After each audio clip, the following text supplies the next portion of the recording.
Dans une pièce sombre, une femme tremble et pleure en appelant à l'aide. Elle essaie d'utiliser son téléphone, sans succès. Des bruits étranges dans l'obscurité la saisissent soudainement et l'entraînent loin. Dans une station balnéaire de Canquin, deux couples américains passent leurs vacances ensemble. Amy se rend compte qu'elle a perdu une boucle d'oreille, mais heureusement, un touriste allemand nommé Mathias la trouve au fond de la piscine et la lui rend.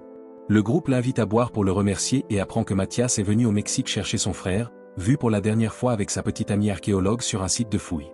L'endroit est très mystérieux et n'apparaît dans aucun guide touristique.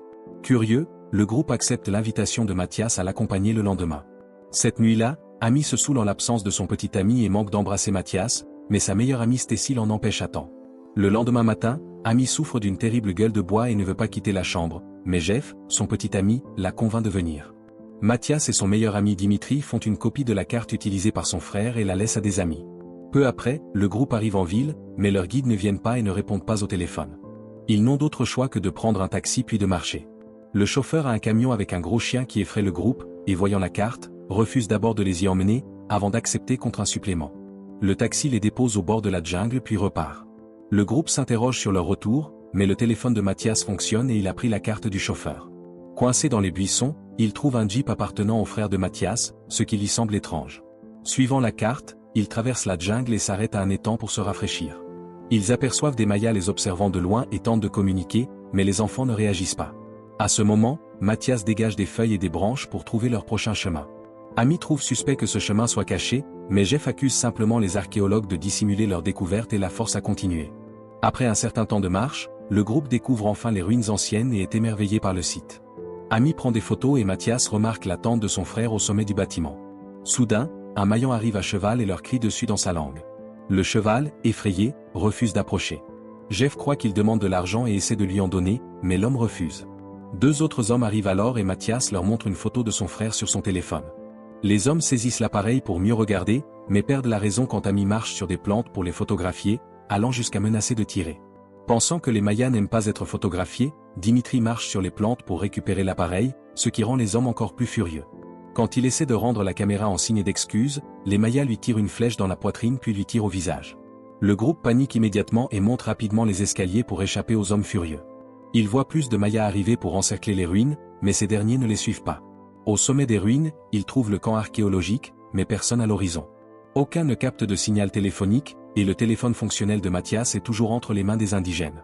Il y a un puits profond au centre du sommet, mais aucune voie sûre pour descendre. Mathias appelle le nom de son frère jusqu'à apercevoir des pieds dans les buissons. Il se précipite, brise les plantes et découvre avec désespoir le corps de son frère mort. Jeff observe les indigènes autour des ruines et remarque que d'autres arrivent et installent des camps. Lorsque Mathias s'éloigne enfin des plantes, il doit se laver les mains car il fait une réaction allergique. Le groupe débat alors sur ce qu'ils doivent faire, sachant que les Mayas ne les laisseront évidemment pas partir. Jeff pense qu'il devrait simplement attendre les secours puisque l'hôtel appellera la police s'ils ne reviennent pas et que les amis de Dmitri devraient aussi être en route. À ce moment-là, ils entendent un téléphone sonner, venant du fond du puits. Mathias prend une lanterne et s'attache une corde autour du corps pour que les autres puissent le descendre prudemment dans le puits. Malheureusement, après quelques secondes, la corde se casse et Mathias tombe dans l'obscurité. Ils entendent la lanterne se briser et un gémissement douloureux de Mathias. Les garçons préparent une autre corde et l'attachent à Stacy, qui prend une autre lanterne. En la descendant, elle remarque que les murs sont couverts de plantes.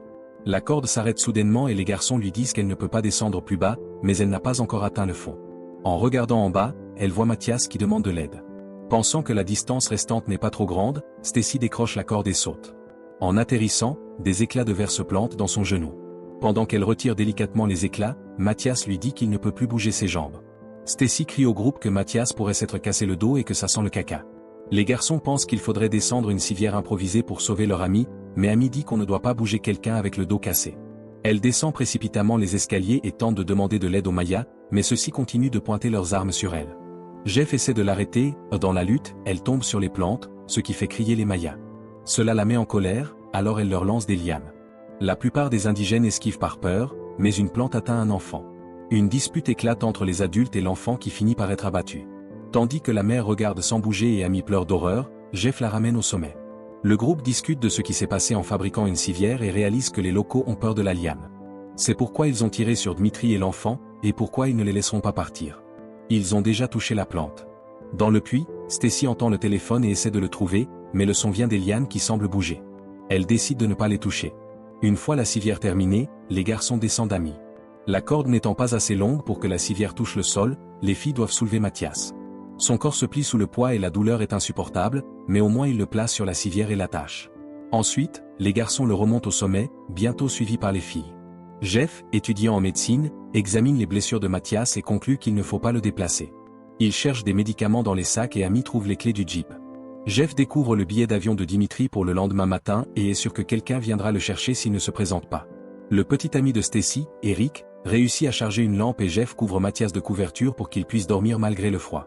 Il craint une infection mortelle aux jambes. Amy pense la blessure de Stacy qui pleure, se sentant coupable d'avoir aggravé la douleur de Mathias.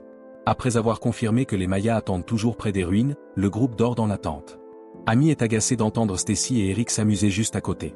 Le lendemain, Jeff fait ses besoins sur les lianes et est surpris de trouver un squelette. Stacy panique en se réveillant car les lianes s'enroulent autour de sa jambe. Eric l'aide à les retirer et ils sont choqués de voir que la plante pousse dans sa blessure. Eric commence à l'arracher tandis que Stacy jure sentir la plante bouger. Ils réalisent que le pollen des plantes est sur leurs vêtements et que les lianes pourraient pousser en eux. Pendant ce temps, Mathias sent que quelque chose ne va pas et Amy vérifie son état. En retirant les couvertures, elle découvre la liane enroulée autour de ses deux jambes. Jeff aide Amy à retirer les plantes, mais ses propres jambes sont trop blessées pour être soignées correctement. À ce moment, le téléphone dans le puits sonne à nouveau. Amy et Stacy descendent avec des torchets. Le son vient d'un tunnel, alors elles doivent marcher sur les plantes pour avancer. À l'intérieur, elles trouvent une archéologue coincée dans les lianes, morte quand elle la retourne. Le téléphone est dans sa main, mais il est cassé. La sonnerie recommence et Amy remarque que les fleurs vibrent en imitant le son. En les touchant, les lianes lui attrapent le poignet, mais elle réussit à se libérer. Les plantes secouent les murs et expulsent un autre corps avant de voler une torche. Les filles courent aussi vite que possible, les lianes essayant de les attraper. Amy sort, mais les jambes de Stacy sont saisies et elle tombe. Les plantes tentent de l'emporter, mais Amy revient la sauver en la tirant par les bras. Elle crie pour que les garçons les remontent sur la corde. Les lianes essaient de les atteindre en montant, mais les filles atteignent le sommet avant d'être attrapées à nouveau. Le groupe discute et se dispute sur la suite à donner. Eric veut partir chercher de l'aide, mais Jeff lui rappelle que les Mayas tireront sur quiconque quitte les ruines. Il est sûr que quelqu'un viendra les chercher et qu'ils doivent juste survivre jusqu'à là. Ensuite, ils rationnent leur nourriture et eau, ne prenant qu'une bouchée chacun. Jeff partage de l'eau avec Mathias et remarque que son état empire, alors il informe les autres que pour survivre, il faut lui couper les jambes afin d'arrêter l'infection. Une nouvelle dispute éclate, mais Mathias les interrompt en leur demandant de le faire. Pendant que les filles attendent dans la tente, Jeff fait boire de l'alcool à Mathias et lui met une ceinture dans la bouche pour qu'il puisse mordre. Eric maintient les jambes de Mathias tandis que Jeff chauffe une pierre qu'il utilise pour briser ses jambes avant de les couper avec un petit couteau. Mathias hurle de douleur et Eric doit tenir son haut du corps. Puis Jeff cautérise les moignons avec une poêle chauffée. Entendant les cris, les filles sortent et grondent Jeff, car il avait promis que ce serait moins terrible. À ce moment-là, les lianes emportent les jambes pour les dévorer, confirmant que la plante est carnivore. Cette nuit-là, Jeff redescend les escaliers, mais les indigènes gardent toujours la zone. Stacy pleure dans la tente tandis qu'Amy et Eric discutent dehors. Amy finit par craquer et repose la tête sur l'épaule d'Eric qui la réconforte. Entendant les gémissements d'Amy, Stacy sort et comprend mal la situation. Une nouvelle dispute éclate, et quand Jeff les rejoint, Stacy lui révèle qu'Amy l'a trompé auparavant. Distrait, il ne voit pas les lianes s'approcher de Mathias pour entrer dans sa bouche et l'étrangler. Quand Jeff s'en aperçoit enfin et tente d'enlever les plantes, il est trop tard. Stacy panique, croyant que les lianes sont en elle et vont la tuer aussi. Elle attrape un couteau pour montrer cela, mais Eric l'en empêche avant qu'elle ne fasse une bêtise. Malgré tout, elle crie de frustration et repousse Eric. Soudain, elles entendent un bruit et réalisent que les fleurs répètent ce que Stacy dit, même en imitant son ton. Le lendemain matin, Jeff et Amy voient que les Mayas salent le sol autour des ruines pour contenir les lianes. Jeff conclut que la plante est très ancienne, car même les animaux n'approchent pas. À ce moment, Eric sort de la tente et demande à ses amis d'aller voir Stacy, qui a une liane sous la peau et veut l'enlever. Jeff verse de l'alcool sur sa jambe, fait une incision puis insère ses doigts pour extraire la liane. Stacy hurle de douleur, mais lui dit de continuer, alors Jeff répète l'opération sur son dos en retirant plusieurs autres lianes. Une fois les blessures fermées, le groupe mange la dernière nourriture. Stacy est paranoïaque, persuadé qu'il reste encore quelque chose sous sa peau, et ils doivent l'empêcher de se couper davantage.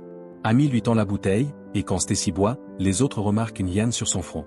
Elle voit leur réaction et craque sans qu'ils aient besoin de dire quoi que ce soit. Eric pense que personne ne viendra les chercher et annonce qu'il partira ce soir. Plus tard, pendant que tout le monde fait une sieste, Stacy entend un bruit et sort de la tente. Après avoir pris un couteau, elle entend les fleurs répéter encore sa voix, répétant son souhait de couper les lianes. Quelques secondes plus tard, les autres la trouvent avec de nombreuses blessures, debout dans une mare de sang. Elle est clairement devenue folle et ne peut plus s'arrêter de se couper. Quand Jeff tente de l'arrêter, elle l'attaque avec un couteau et lui coupe la main. Eric essaie aussi de l'arrêter, mais Stacy perd le contrôle et le poignarde accidentellement à la poitrine. Eric s'effondre et meurt immédiatement, Stacy tombe à son tour en crise. Bientôt, les lianes attrapent le corps par les jambes et l'entraînent.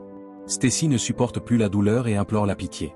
Amy refuse de la tuer, alors Jeff prend le couteau du corps et le fait lui-même.